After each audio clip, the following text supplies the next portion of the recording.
Hi everyone! In this video we are going to look at verbs that have different meanings in the preterite and the imperfect. You can find this information on page 115 of the textbook Exploraciones. So we have some common verbs such as conocer, saber, haber, poder, querer, and tener que that are commonly used to express mental or physical states. So when we're talking about the beginning or the end of that state, we use the preterite form. But if we're talking about those verbs as ongoing conditions, we use the imperfect tense. So let's take a look at those verbs. The first verb is conocer. In the imperfect tense, conocer means to know or to be acquainted with. So if I wanted to say I knew him well when he was my neighbor, I'm going to use lo conocía bien cuando era mi vecino, because that is an ongoing condition. During that period of time, that condition of when he was my neighbor, I knew him well. However, in the preterite, the verb conocer means to meet for the first time. For example, la conocí en una fiesta. I met her at a party. All right, the verb saber. In the imperfect tense, it means to know about something. For example, sabía que iban a intentar un golpe de estado. I knew that they were going to attempt a coup d'état. I knew about that. Yo sabía que iban a intentar un golpe de estado. However, in the preterite, the verb saber means to find out about something. So, in the second sentence, I would say, no supe del golpe de estado hasta que vi las noticias. I didn't find out about the coup d'état until I watched the news. The verb haber, in the imperfect tense, it means there was or there were, but we use it for descriptive purposes. For example, había mucha gente en la protesta. There were many people at the protest. We're describing the protest, so we have the verb here, había. Había mucha gente. In the preterite tense, the verb haber also means there was or there were, but we use it when we're talking about something that occurred. For example, hubo una protesta en el capital. There was a protest in the capital. So this protest is something that occurred, so we use the verb in the preterite tense, hubo.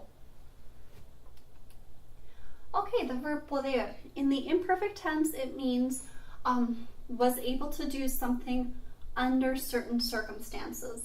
So for example, cuando vivía en España, podía hablar bien el castellano.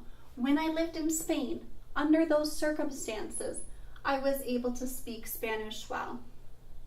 However, in the preterite tense, poder means succeeded in doing something. So, nosotros pudimos pasar el examen del castellano. We succeeded in passing the Spanish exam. And no poder means just the opposite. In the imperfect tense, no poder means was not able to do something under certain circumstances. Cuando vivían en España, no podían votar. Under those circumstances, under the conditions of them living in Spain, they were not able to vote. However, in the preterite, no poder means failed to do something. So, no pudo defender la democracia. He failed to defend democracy. The verb querer, in the imperfect tense, is used to express wanted, but the mental state of wanting something. Quería regresar a la patria. I wanted to return to the homeland. That was my mental state at that time. However, in the preterite, querer means tried to do something. Quisimos fortalecer el crecimiento económico.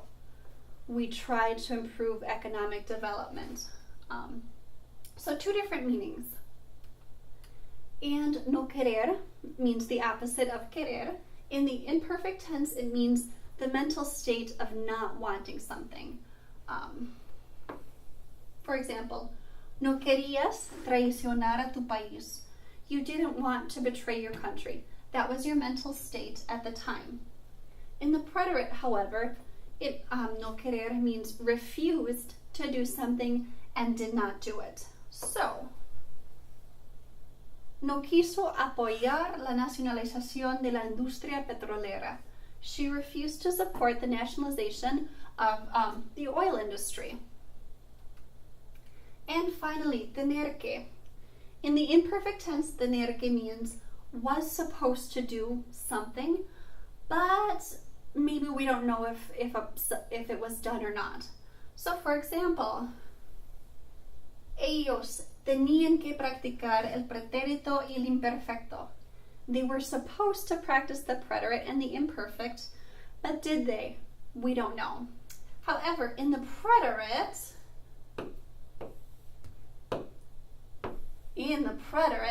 tener que means had to do something and did it. So ellos tuvieron que aprender el pretérito y el imperfecto. They had to practice, they had to learn the preterite and the imperfect, and they did. We know that they completed that. So the first question of our quiz is something del asesinato cuando leí el periódico. I found out about the assassination when I read the newspaper. So we're working with the verb saber. So we have supe, sé, sabré, and sabía. So we can get rid of sé and sabré because that is the present and the future tense, and we're using the past, either the preterite or the imperfect. So we are left with supe and sabía. So in this case, we're talking about finding out about something because we read the newspaper and we found out about something. So our question is supe. Okay, second question. We knew you well when you were a small child. Te bien cuando eras un niño pequeño. So we're working with the verb conocer. So we can rule out conocemos because that is present tense. We can rule out conociéramos, that is imperfect subjunctive, not relevant. And so we have conocíamos and conocimos, imperfect and preterite. So which one are we going to use? Well, we're talking about a period of time. We're talking about when you were a small child, which was a period of time, an ongoing condition. So in this case, we are going to use the imperfect conocíamos because we knew you. We were acquainted with you when you were a small child. Now, we met you when you were a small child, but we knew you well when you were a small child. Okay, next question. Muchos estudiantes descontentos con el costo de la matrícula el año pasado. So we want to say there were many students who were dissatisfied with the cost of tuition last year. So we're working with the verb haber.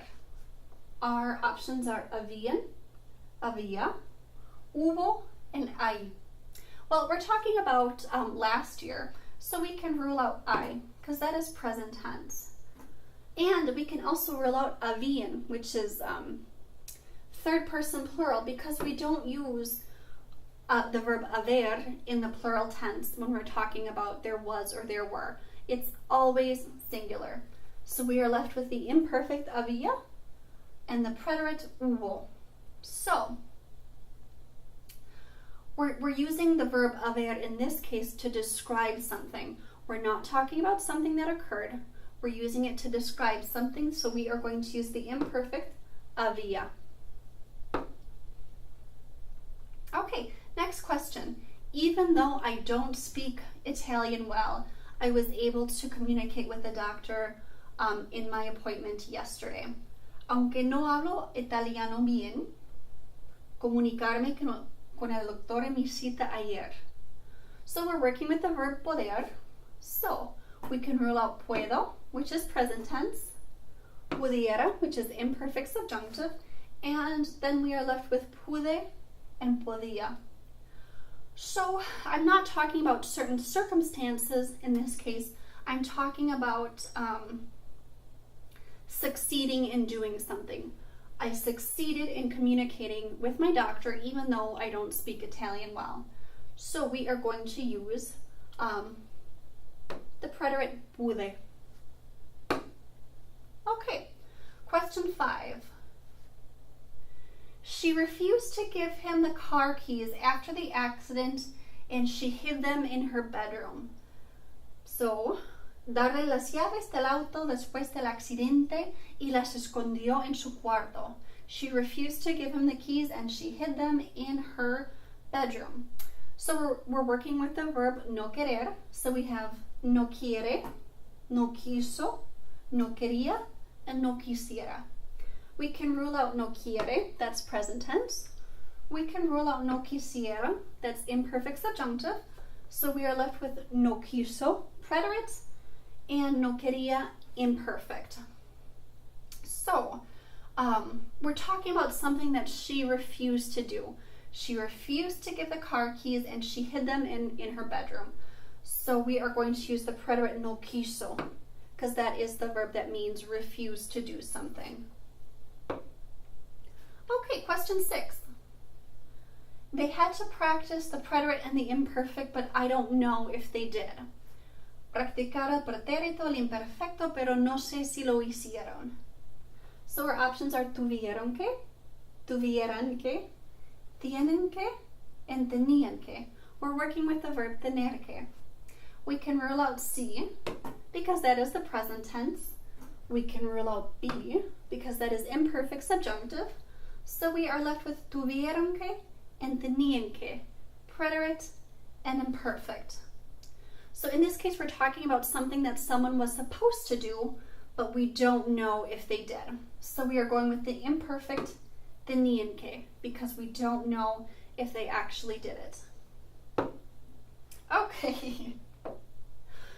That is our lesson on the verbs in the preterite and imperfect that have different meanings depending on the tense that they are in. Enhorabuena. Well done.